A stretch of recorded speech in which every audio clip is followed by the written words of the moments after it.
So he went and bought a gun and shot himself. I swallowed 35 Miltowns in the hopes of committing suicide. I tried to commit suicide 4 times. I overdosed twice. I threatened to cut my wrists in front of my father. I almost jumped out of a moving car. That's all she did was tantrum 24 hours a day when she was awake. Scream and abusive.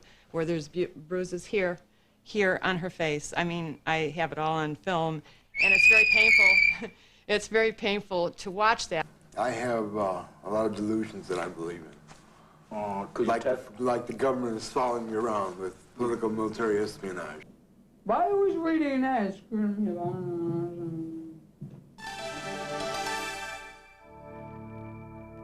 100 million Americans and their families suffer from psychiatric or neurological illnesses.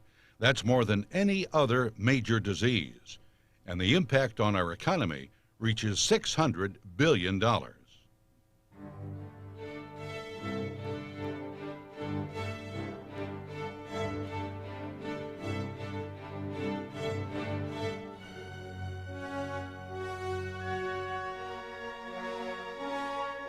brain is a 3-pound universe, intricately marvelous in its workings. It's a very, very exciting time in terms of research. And I think we have a lot to look forward to in terms of the treatment of mental illness. Discoveries about the brain have reached astonishing levels in the last few years. I think in the future, with research and everybody really working together towards a solution, I think that there's always hope. I would say within the next 4 to 5 years, there'll be some significant breakthroughs in the treatment of schizophrenia, depression, bipolar disorder, and so on like that. We're all keeping our fingers crossed, and that's why we're supporting MIRA, so MIRA can do the research that will hopefully lead to the cures that will help so many of the people that are suffering from these very debilitating disorders. You and me against the world. Sometimes it feels like you and me against the world. When all the others turn their backs and walk away, you can count on me to stay. You and Me Against the World sounds like a theme song for the isolation that characterizes the mentally ill and their families.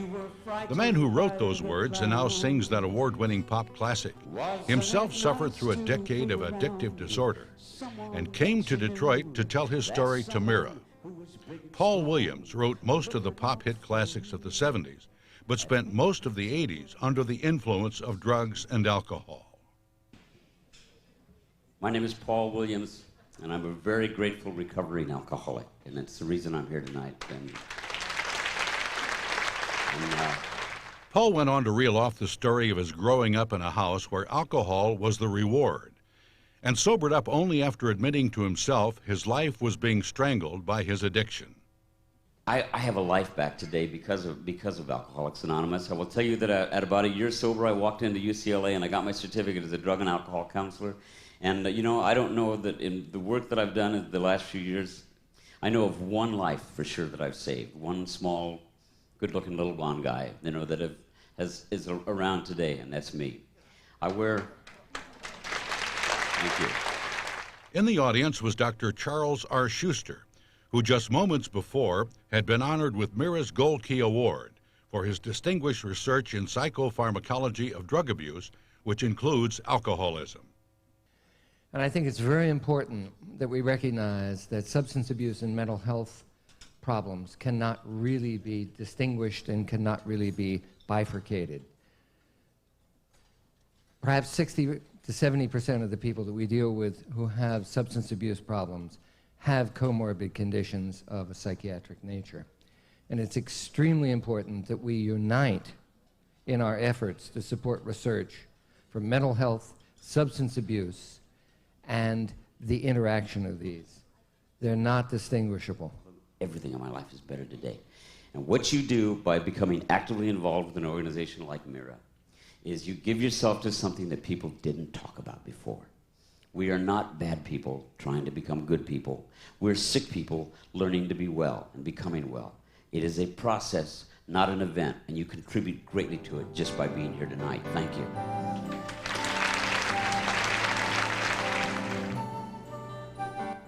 MIRA, the Mental Illness Research Association, was born in the back room of Patrick's Restaurant in Auburn Hills, Michigan, out of frustration over the mental health care delivery system. Owner Patrick Elwell. If you have a mental disorder, you don't go anywhere. I mean, there's a tremendous lack of understanding, along with a tremendous lack of research money. Pat's only son, Pat Elwell Jr., was the seedling that ultimately grew into the wide-ranging organization called MIRA. At 17, his personality changed. Happiness fled his life, and he now was a victim of depressive illness. After months of family turmoil and suicide attempts, Pat Sr. found psychiatrist David Olin. It was at a time of the beginning of a new era of new medicines for the brain. There have been a lot of success stories, and one of those success stories is Pat Elwell Jr. It's been 3 years. I've been on the same medication, and it's doing wonders. It's a wonder drug. Clozaril is really, everyone should know about it. Together, these medications have made an amazing difference for young Pat. Pat Sr., in seeing this, tremendous change in his son, an improvement in understanding how medications have made this possible, vowed to himself two things, that if he continued getting better and got significantly better, and he did, he would get some religion and do something for other people. And that meant research. We've been in existence 5 years, and at the end of this 5th year, we've raised over $1 million. In those 5 years, MIRA, the Mental Illness Research Association, has awarded grants to 12 separate research projects, all in Michigan. Our criteria generally is that the research and the clinical application be not too far apart, that we can see the benefit and that others can too. The 12 research projects funded by MIRA so far involve scientists at the University of Michigan, Wayne State University, Children's Hospital, Sinai Clinical Neuroscience Center, and the Henry Ford Health Center.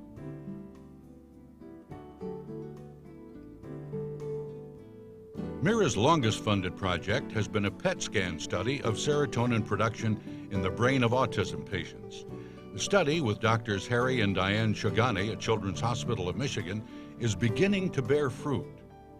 So little is known about autism. The tools haven't really been right to study autistic brain. There hasn't been a lot of progress over the last 15 years in trying to understand autism. And I think we have a new approach to study autistic brain, where we can actually measure chemical changes in the brains of these children, and through a better understanding of this, to manipulate the chemistry within the autistic brain. Autism is a neurological developmental disorder in the young brain. The symptoms range from being mute and or retarded, ignorance of people around them, above normal intelligence, self-abusive behavior, and poor or inappropriate communicative skills, just to name a few. And the studies that I'm doing together with Harry are focused on the neurotransmitter serotonin and how that might be altered during brain development in autistic children. A neurotransmitter is a chemical that the brain uses to, the cells use to communicate with one another. So if one cell wants to give a message to the next cell, it releases a chemical which binds to the next cell and causes changes in the next cell. The levels of serotonin are lower in the brains of autistic children. They're making less serotonin. The younger children are making less serotonin. That opens up avenues of treatment. So that's another research project. With the funds from MIRA and from Pheasant Ring, we have hired Joy Heron, who is a nurse research assistant, and it's with her help that we have the ability to try some new medications in young autistic children to try to alter the way the brain is developing in those early years. We are very interested in getting to the autistic child as young as possible. We would like to be able to find these children as they first become symptomatic, as early as 1.5 to 2 years of age. When the parents are complaining to the pediatricians that there's something wrong. 6-year-old Margaret Williamson was diagnosed as autistic at 12 months. Her mother described the heartache and the hell. We thought she was deaf, and her hearing was fine. And then you go to U of M, like everybody goes to U of M, and you wait for 8 months for the appointment. You go to U of M after 8 months, and she's tantrums. They can't even test her. And you know, there was a point in time where she didn't tantrum. But then when the tantruming started and she went to the autistic program in Birmingham, I thought they wouldn't keep her because that's all she did was tantrum 24 hours a day when she was awake. Scream and abusive, where there's bruises here on her face. I mean, I have it all on film, and it's very painful. It's very painful to watch that. She doesn't speak because she has this problem with verbal communication. Although as you can hear, she does make noise. We have a specialist that works for us, specifically challenging her in her problem areas, forcing her to sit where she doesn't want to sit, or to see what she doesn't want to see, or to eat what she doesn't want to eat, just to get her by these fears. And we do win victories. We do. The people don't quite understand her behavior. They think she's a spoiled brat when they see her, misbehaving. And she's not. She's just not into the program. She's decided to join us. And she has come along beautifully. And through some of the drugs that Dr. Shigani has given us for her nighttime episodes has helped. She sleeps all the way through the night now, which is a relief for me. And a relief for her as well, because without sleep, she can't cope during the day. No, I'm not playing. No, you. 10-year-old Bradford Shelton is borderline autistic, has ADHD, has a learning disability, and behavioral problems. His parents have had the same crisis faced by thousands of other couples, like the Williamsons, trying to find the right answers and treatments. Bradford's grandmother is Marion Zender of Zenders of Frankenmuth, who also serves on Mira's board of directors. Whatever doctor we have seen with him always say he's a very complicated child, and we will try this and we can try this. Well, nothing has really helped until the most exciting thing is we had an appointment with Dr. Shigani, and Dr. Shigani said, yes, there is something I can do for you. We are using PET scanning as a tool to look at the neurochemistry. Finally, for Bradford and little Margaret and thousands who suffer with autism, there is that elusive hope that someday there could be normalcy in their lives and the lives of their families. But for Marion Zender, the struggle seems never ending. While her grandson waits for cures, she volunteers her time and resources to Mira to help raise public awareness to the need for more brain research and for very personal reasons. My husband Eddie has been suffering from depression for the last 20 years, and we've been bouncing back and forth from doctors and hospitals and never really getting an answer that we've been looking for. He either was in a very low or in a very high. His mood swings were unreal. At the Mayo Clinic in Minnesota, they were advised to get the help of Mira researcher Dr. Alan Rosenbaum, an expert on depressive illness at Wayne State University, and Dr. David Olin, Mira's research co-director. Their combined efforts have brought stabilization. Now he's in a nursing home with bipolar depression and Parkinson's, and he's getting along quite well. He's on Clozaril, which is maintaining him. He's by no means well, but he's maintaining and he can function. Neuropharmacologist and Wayne State research scientist Dr. Rick Bershue reports a number of new antidepressants on the market in the last 2 to 3 years, with more to come soon. And although none of these medications is an absolute cure or a medication that's going to work in everybody, we certainly have a lot more bullets, as you will, to shoot at these problems. And these medications are slightly more effective, perhaps, and certainly much more beneficial in terms of side effects. Dr. Bershue adds that research is on the brink of developing medications for Alzheimer's patients that could even prevent the deterioration of the brain before the process begins. Some of that important research is funded by Mira at Sinai's Clinical Neuroscience Center in Detroit with Dr. David Leffler. I think that funding for Alzheimer's disease is very important. I think that we're still far away from knowing what causes the approximately 75% of Alzheimer's cases that are non-familial or sporadic Alzheimer's. But there are some very exciting findings in the clinic and in the laboratory regarding how do we slow down the progression of this disease in a patient that presents with early cognitive loss and memory loss. Dr. Leffler and other researchers believe that production of compounds in the brain that contain high levels of oxygen radical molecules contribute to the death or loss of neuron cells, which is implicated in Alzheimer's disease. An antioxidant to combat this deterioration is the focus of his research. Ceruloplasmin is the most important compound that occurs in the bloodstream for combating these what are called oxygen-free radicals. It had not been investigated prior to our investigation in Alzheimer's disease. We initially found that it is increased in concentration in cerebrospinal fluid, in spinal fluid from patients with Alzheimer's.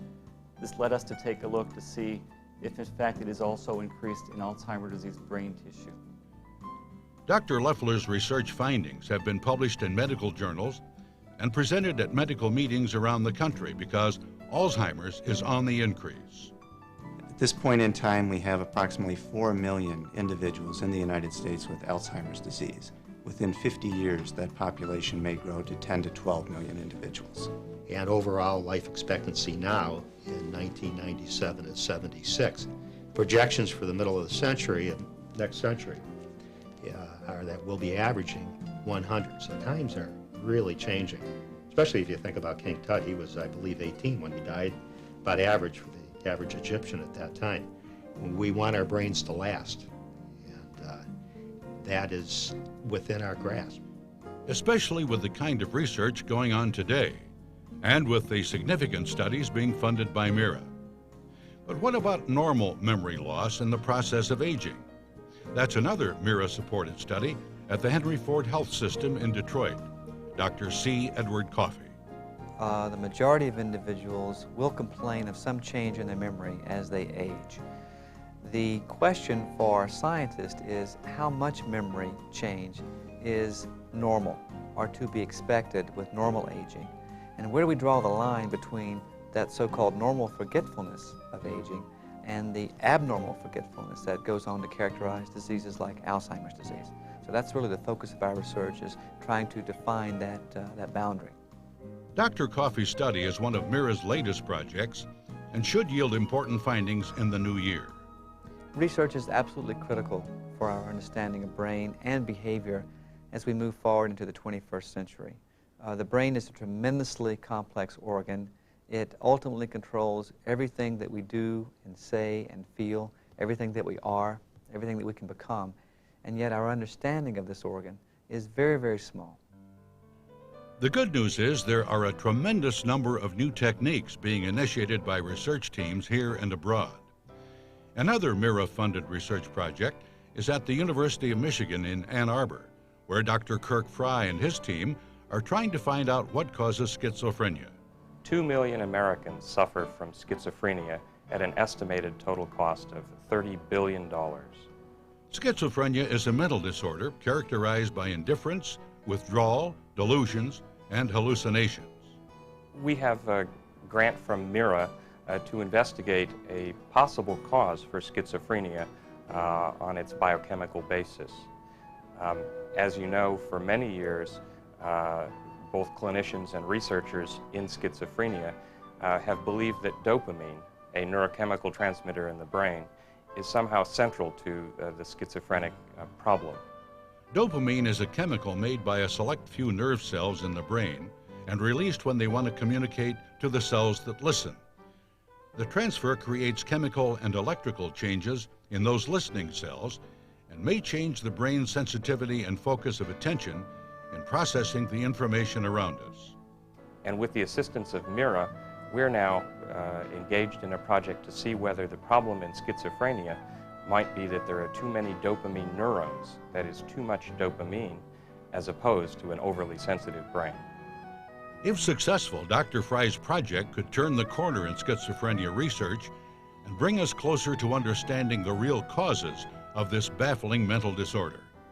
With the discovery of new medication, the hospital stay of patients afflicted with mental illness had shortened considerably. And also their quality of life in the community has increased.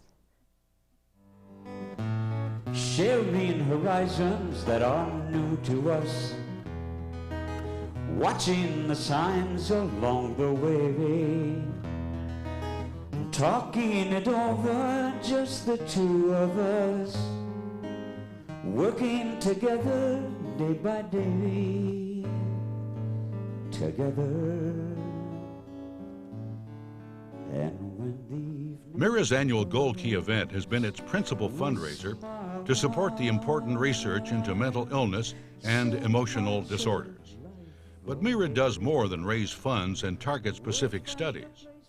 For the past 2 years, MIRA founder and president Pat Elwell has involved Michigan clergy of all faiths in a program of awareness and consciousness to help erase the stigma that clouds mental illness and blocks proper diagnosis and treatment, and just as importantly, discourages public and private contributions to research. The clergy conferences have also been helpful to religious leaders in their often assumed role as counselor to families of mentally ill or emotionally disturbed. MIRA board member and restaurateur Marion Zender of Frankenmuth has been chairman of this growing event since its inception. An active supporter of MIRA's mission is Catholic Bishop Bernard Harrington. Well, I think it's important that you get many people from different facets of our community to come together, because the problem touches everybody. And when we get people from all strata of life working together, then we make great strides in overcoming that problem. And that's what I love about MIRA. It goes to the root of the problem and research, and it helps each one of us identify, and we can work together to overcome this difficulty. MIRA's Dr. Gerard Teachman is leading an effort to upgrade the teaching dialogue about mental illness in local school systems to emphasize its biological basis, and is active in helping students understand mental illness, especially when it hits with the impact of teen suicide. MIRA board member and retired insurance executive Pat Coffey is also working to bring Michigan high school students into the movement to help support research and actively work for erasing the stigma. But raising money to fund research is still MIRA's primary mission. If we're going to get this battle taken care of, we're going to have to raise the money ourselves. And what MIRA is doing is the only hope there is. We got to find a way to prevent mental illness. To that end, we at MIRA are pledged to continue to encourage primary and secondary research projects here at home and abroad, to find answers to the mysteries of the brain, and to discover therapies for the afflicted. Just as importantly, MIRA will continue its unceasing battle to erase the stigma of mental illness through programs in the schools and libraries throughout the state. The misinformed shame of mental illness breeds the stigma, which blocks proper diagnosis and treatment and significant funding of research. The Mental Illness Research Association is people dedicated to cures for diseases of the brain early in this new century. And we will raise the awareness, and we will find the cures. And it's going to be so exciting because we'll be able to say that it all began in the back room of Patrick's Restaurant. What Pat has done here with MIRA certainly fills a void. It's probably one of the greatest associations I've ever been involved in, and it shows a little bit of teamwork, a lot that can be done, and that's why I'm still with the team. It's a great team. Well, I think that we're just starting the tip of the iceberg, really, with all the things that are going on with MIRA and what they're doing with research. It's exciting to be part of MIRA. It's exciting to be part of the new era for mental illness. And frankly, this has been such a successful kind of a program. I think it's worth supporting. It works. People working together, doing even a small part to solve the puzzles of mental illness, brings to life the early motto of the Christophers. It is better to light just one little candle than to curse the darkness. Again, Angela Weaver. With your help, we can bring the light of recovery, and we can turn that brightly lit candle into a flaming torch of hope and recovery for all the victims of brain-related disease. It is better to light just one little candle than to stumble in the dark. Far better to light just one little candle. All we need is a tiny spark. If we all say a prayer for the cures there will be, but a wonderful dawn and a new day we'll see. So if everyone lights just one little candle, what a bright world this will be. So if we all say a prayer for the cures there will be, what a wonderful dawn of a new day we'll see. So if everyone lights just one little candle, if all of you light just one little candle tonight, if we light just one little candle, what a bright world this would be.